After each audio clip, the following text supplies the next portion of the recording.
Assalamualaikum warahmatullahi wabarakatuh. Perkenalkan, kami dari kelompok 2 yang terdiri dari Adifa Dewi Agusti Cahyani sebagai ketua kelompok kami, Ahmad Amir, Randy Kumar Sebastian, dan Sevia Madina Qurani. Baik teman-teman, kelompok kami akan membahas tentang jasa kartu kredit. Jasa kartu kredit ini adalah salah satu jenis dari jasa perbankan. Jasa perbankan sendiri terdiri dari 10 jenis, yaitu jasa pengiriman uang, jasa clearing, jasa inkaso, jasa penyimpanan dokumen, jasa kartu kredit, jasa valuta asing, jasa cek wisata, jasa letter of credit, jasa bank garansi, dan jasa-jasa di pasar modal. Selanjutnya, kami akan membahas tuntas terkait jasa kartu kredit. Kartu kredit dikenal sebagai opsi pembayaran non-tunai untuk berbagai transaksi di seluruh belahan dunia.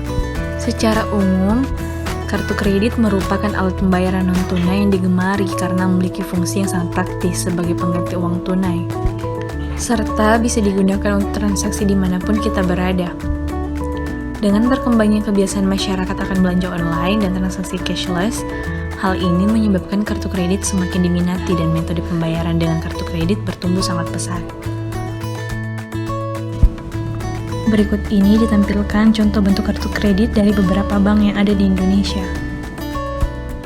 Berikut ini manfaat dari kartu kredit. Yang pertama, belanja transaksi online jadi lebih mudah. Yang kedua, banyak promo dan diskon. Yang ketiga, seluruh pengeluaran tercatat. Dan yang terakhir, poin kartu kredit bisa ditukar untuk traveling.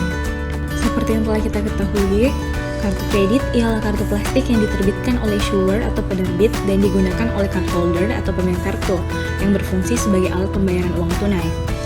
Kartu kredit sudah mulai berkembang di dunia seperti di Amerika Serikat hingga Asia, Eropa, Australia, hingga akhirnya sampai ke Indonesia. Masuknya kartu kredit ke Indonesia ini tidak bisa kita tolak sebab ini berkaitan dengan perkembangan teknologi dan informasi. Dan juga, keberadaan kartu kredit secara nyata sangat dibutuhkan oleh masyarakat Indonesia, apalagi bagi mereka yang hidupnya di kota-kota besar. Kartu kredit pertama kali masuk ke Indonesia sekitar tahun 1980-an, dan diperkenalkan oleh Bank Duta yang pada saat itu menjalin kerjasama dengan Visa dan Mastercard International. Bank Duta merupakan bank yang pertama kali menerbitkan dan memasarkan kartu kredit di Indonesia. Dulu, kartu kredit terbitan Bank Duta ini ditujukan secara khusus bagi nasabahnya sendiri, dan tidak bebas bagi kalangan umum, berbeda dengan sekarang, di mana kartu kredit bisa digunakan oleh siapa saja. Dulu, target market dari bisnis kartu kredit ini hanya ditujukan kepada kalangan orang kaya, pengusaha, pejabat, dan orang-orang kelas atas lainnya. Namun sekarang, siapapun dapat memiliki kartu kredit asal dapat memenuhi syarat-syarat yang diberikan oleh bank. Ini ada penjelasan singkat mengenai mekanisme penerbitan dan penggunaan bank card. Dalam menerbitkan kartu kredit dibutuhkan beberapa pihak terlibat, yaitu penerbit, bank atau perusahaan pembiayaan, pemegang kartu kredit, dan penjual yang merupakan perusahaan dagang serta perantara yaitu acquirer. Untuk memperoleh kartu kredit, calon pemilik kartu kredit seluruhnya harus telah memenuhi persyaratan antara lain berupa fotokopi identitas diri dan memenuhi ketentuan minimum penghasilan per tahunnya. Selanjutnya, di dalam penggunaan kartu kredit, pemilik kartu harus mematuhi ketentuan yang berlaku. Dan di dalam kartu kredit terikat dengan hak dan kewajiban sebagaimana yang telah disepakati di dalam perjanjian. Adapun mekanisme penggunaannya, sebagai salah satu alat pembayaran, kartu kredit memiliki karakteristik tersendiri yang berbeda dengan jenis alat pembayaran lain. Secara yuridis, ditinjau dari KUH Perdata atau perjanjian, yaitu perjanjian penerbitan kartu kredit dan perjanjian penggunaan kartu kredit yang digolongkan ke dalam perjanjian jual beli bersyarat yang diatur dalam pasal KUH Perdata, sedangkan perjanjian penerbitan kartu kredit digolongkan ke dalam perjanjian pinjam pakai habis yang diatur dalam pasal KUH Perdata. Ada 5 syarat pembentukan kartu kredit, biasa disebut dengan 5C, yaitu Character, Capacity, Collateral, Capital, dan Condition of Economy. Nah, yang pertama karakter. Karakter yang dimaksud di sini adalah pemberian kredit yang dilakukan oleh bank akan mempertimbangkan karakter pemohon untuk mencegah risiko yang tidak diinginkan oleh bank. Misalnya seperti debitur gagal melunasi pinjaman. pihak bank akan menelusuri terlebih dahulu seluruh kebiasaan dan kepribadian pemohon sebelum memberikan pinjaman. Setiap pemohon kredit bank berhak untuk mengetahui track record kredit yang dimilikinya. Data keuangan pemohon selama 24 bulan terakhir tersedia lengkap di SID atau Sistem Informasi Debitur yang dikelola oleh Bank Indonesia atau lebih umum dikenal dengan istilah BI Checking. Yang kedua, ada kemampuan atau capacity. Bank akan selektif memberikan pinjaman hanya kepada pemohon yang dianggap layak. Bank akan memastikan secara berhati-hati apakah pemohon benar-benar dianggap memiliki kemampuan untuk melunasi pinjaman yang diberikan. Ketiga, ada jaminan atau collateral. Jaminan yang dimaksud di sini adalah semakin tinggi nilai agunan yang dijaminkan ke bank, maka akan semakin besar peluang yang didapatkan untuk memperoleh pinjaman. Apabila debitur di kemudian hari ternyata tidak sanggup melunasinya, maka agunan tersebut akan dijual oleh bank sebagai bentuk ganti pelunasan. Agunan yang dapat dijaminkan dapat berupa tanah, rumah, mobil, motor, atau surat-surat berharga dan juga emas. Yang keempat, ada modal atau capital. Yang dimaksud di sini adalah semakin banyak saldo tabungan, deposito, dan aset investasi yang dimiliki, maka akan semakin meringankan langkah bank untuk mencairkan dana pinjamannya. Dalam beberapa kasus, bisa saja bank berbaik hati menawarkan suku bunga yang lebih rendah dibandingkan tingkat suku bunga yang berlaku. Dan yang terakhir ada kondisi ekonomi. Yang dimaksud di sini adalah apabila bank selaku kreditur memperkirakan perekonomian akan baik di masa mendatang, maka pinjaman kemungkinan besar dapat diberikan. Sebaliknya, jika perekonomian dirasakan akan memburuk di kemudian hari, maka bank akan enggan mencairkan dananya. Ada beberapa kondisi standar yang wajib dipenuhi seperti batas waktu pinjaman, persyaratan usia, dan jumlah pinjaman minimal. Kondisi ini dapat berbeda-beda antara satu bank dengan bank yang lainnya. Lebih lengkap mengenai pembagian kartu kredit berdasarkan wilayah, yang mana terbagi dua, yaitu yang pertama, ada kartu lokal dan ada kartu internasional. Seperti yang telah tertera di PowerPoint bahwa kartu lokal ialah kartu yang hanya berlaku dan dapat digunakan di suatu wilayah tertentu saja, misalnya wilayah Indonesia. Penerbitan kartu kredit oleh bank contohnya BCA Card dan Duta Card dilakukan dengan prosedur yang sudah diatur oleh Bank Indonesia. Sedangkan, kartu kredit yang diterbitkan oleh perusahaan pembiayaan yang harus mempunyai izin dari Kementerian Keuangan, contohnya ialah Kasa Card yang diterbitkan oleh PT Kasa Multifinance. Yang kedua, ada kartu internasional, yang mana kartu ini dapat digunakan dan berlaku sebagai alat pembayaran internasional atau mancanegara. Salah satu contohnya ialah Dinner Club yang dimiliki oleh perusahaan Citicorp dengan jaringan kerja, dengan mendirikan subsidiary atau dengan sistem franchise dan American Express. Adapun pihak-pihak yang terlibat dalam kartu kredit, yang pertama itu ada pihak penerbit atau issuer. Pihak penerbit kartu kredit terdiri atas bank, lembaga keuangan yang khusus bergerak di bidang penerbitan kartu kredit, dan lembaga keuangan yang di samping bergerak dalam penerbitan kartu kredit bergerak juga di bidang kegiatan-kegiatan lembaga keuangan lainnya. Adapun kewajiban pihak penerbit kartu kredit adalah memberikan kartu kredit kepada pemegangnya, melakukan pelunasan pembayaran harga barang atau jasa atau bills yang disodorkan oleh penjual, dan memberitahukan kepada pemegang kartu kredit terhadap setiap tagihannya dalam suatu periode tertentu, biasanya setiap 1 bulan. Selain memiliki kewajiban, tentunya pihak penerbit juga memiliki hak, yaitu menagih dan menerima dari pemegang kartu kredit pembayaran kembali uang harga pembelian barang dan atau jasa. Menagih dan menerima dari pemegang kartu kredit pembayaran lainnya seperti bunga, uang pangkal, uang tahunan, denda, dan lain sebagainya.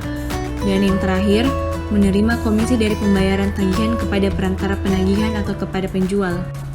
Yang kedua, ada pihak pemegang kartu kredit atau cardholder. Pihak pemegang kartu kredit adalah masyarakat umum atau nasabah penerbit kartu kredit yang memenuhi persyaratan sebagai pemegang kartu kredit. Adapun kewajibannya yaitu tidak melakukan pembelian dengan kartu kredit yang melebihi batas maksimum, menandatangani slip pembelian yang disodorkan oleh pihak penjual barang atau jasa, melakukan pembayaran kembali harga pembelian sesuai dengan tagihan oleh pihak penerbit kartu kredit, dan melakukan pembayaran lainnya seperti uang pangkal, uang tahunan, denda, dan lain sebagainya. Adapun hak pemegang kartu kredit yaitu hak untuk membeli barang atau jasa dengan memakai kartu kredit dengan atau tanpa batasan maksimum, mengambil uang cash melalui kartu kredit, dan mendapatkan informasi dari penerbit tentang perkembangan kreditnya dan tentang kemudahan-kemudahan sekiranya ada yang diperuntukkan kepadanya. Yang ketiga, ada pihak penjual barang atau jasa atau disebut merchant. Pihak penjual barang atau jasa merupakan pihak penyedia barang atau jasa yang menerima pembayaran transaksi dengan menggunakan kartu kredit. Kewajiban pihak penjual barang atau jasa yaitu memperkenankan pihak pemegang kartu kredit untuk membeli barang atau jasa dengan memakai kartu kredit dan melakukan pengecekan atau otorisasi tentang penggunaan dan keabsahan kartu kredit yang bersangkutan, menginformasikan kepada pemegang atau pembeli barang atau jasa tentang charge tambahan selain harga jika ada, menyodorkan selip pembelian untuk ditandatangani oleh pihak pembeli atau pemegang kartu kredit, dan membayar komisi ketika melakukan penagihan kepada perantara atau kepada penerbit. Adapun hak pihak penjual barang atau jasa adalah meminta pelunasan harga barang atau jasa yang dibeli oleh pembelinya dengan memakai kartu kredit, meminta pembeli atau pemegang kartu kredit untuk menandatangani selip pembelian, dan yang terakhir, menolak untuk menjual barang atau jasa jika tidak terdapat otorisasi dari penerbit kartu kredit. Yang keempat, ada pihak perantara atau acquirer. Pihak perantara terdiri dari perantara penagihan dan perantara pembayaran. Perantara penagihan adalah pihak yang meneruskan tagihan kepada penerbit kartu kredit berdasarkan tagihan yang masuk kepadanya yang diberikan oleh penjual barang atau jasa.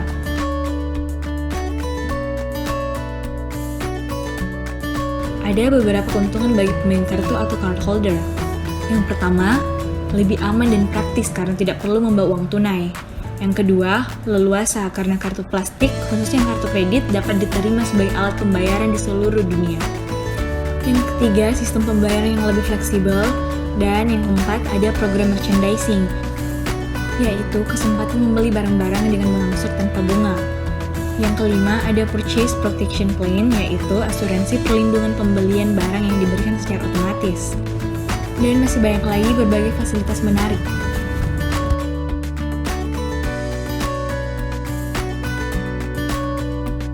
Keuntungan bagi acquirer adalah penerimaan pendapatan berupa komisi atau fee dari semua aktivitas yang dilakukan berkaitan dengan cardholder atau pemegang kartu.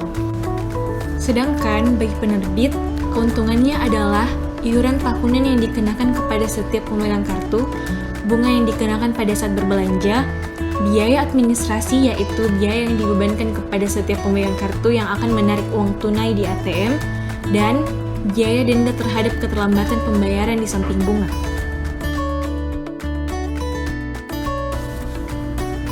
Adapun keuntungan bagi merchant, yang pertama itu dapat meningkatkan omset penjualan, dan hal ini disebabkan adanya minimal pembelanjaan serta akibat pemegang kartu merasa tidak membayar tunai, sehingga menggunakan semaunya. Yang kedua, sebagai bentuk pelayanan yang diberikan kepada para pelanggannya sehingga pelanggan selalu kembali untuk melakukan hal yang sama berulang-ulang.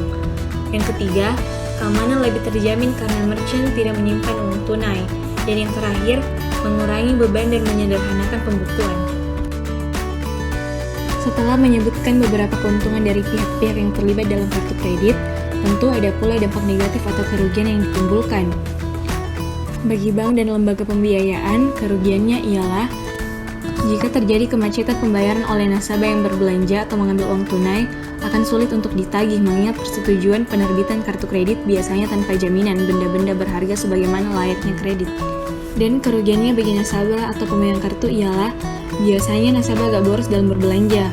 Hal ini dikarenakan nasabah tidak merasa mengeluarkan uang tunai untuk berbelanja, sehingga kadang-kadang ada hal yang sebetulnya tidak perlu dan dibeli.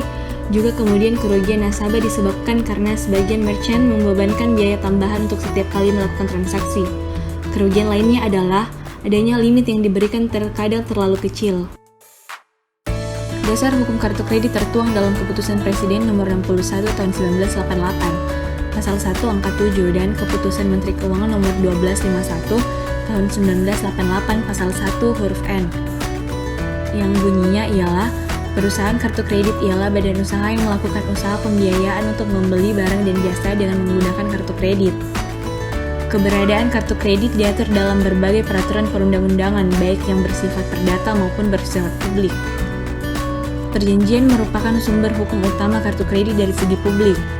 Sebagai bentuk perjanjian khusus, maka di samping berdasarkan pasal 1320 dan pasal 1338, Kartu kredit juga tunduk pada ketentuan buku ketiga KUH Perdata, khususnya tentang perjanjian habis pakai dan perjanjian jual beli bersyarat. Syarat membuat kartu kredit tertuang dalam PBI atau Peraturan Bank Indonesia Nomor 14 Tahun 2012. Yang pertama itu, pemegang kartu kredit utama harus sudah berumur 21 tahun atau telah menikah. Dan pemegang kartu kredit tambahan berumur minimal 17 tahun. Yang kedua, penghasilan per bulan minimum dari pemegang kartu kredit adalah 3 juta rupiah. Adapun yang ketiga yaitu bunganya 3%. Yang keempat, total plafon kredit yang diberikan oleh semua penerbit kartu kredit kepada satu pemegang kartu kredit adalah 3 kali penghasilan bulanan. Dapat dibuktikan dengan slip gaji, faktur pajak, dan pembuktian lainnya. Yang kelima yaitu waktu penagihannya sesuai dengan tata cara penagihan. Yang keenam, penggunaan PIN minimal 6 digit. Yang ketujuh yaitu jumlah maksimal penerbit kartu kredit yang boleh memberikan fasilitas kartu kredit kepada satu pemegang kartu adalah 2 penerbit. Dan tidak ada pengaturan khusus untuk pemegang kartu dengan berpenghasilan di atas 10 juta rupiah per bulan.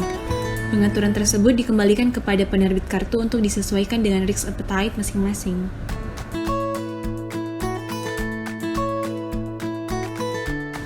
Dalam membeli kartu kredit, hendaknya memperhatikan beberapa hal berikut. Yang pertama, persyaratan untuk memperoleh kartu kredit yang relatif ringan. Yang kedua, proses yang cepat dan mudah. Yang ketiga, mempunyai jaringan yang luas. Yang keempat, biaya penggunaan relatif rendah seperti iuran tahunan atau bunga yang dibebankan. Yang kelima, kartu harus dapat digunakan dengan multifungsi. Dan yang terakhir, penggunaan kartu memberikan rasa bangga kepada pemakainya.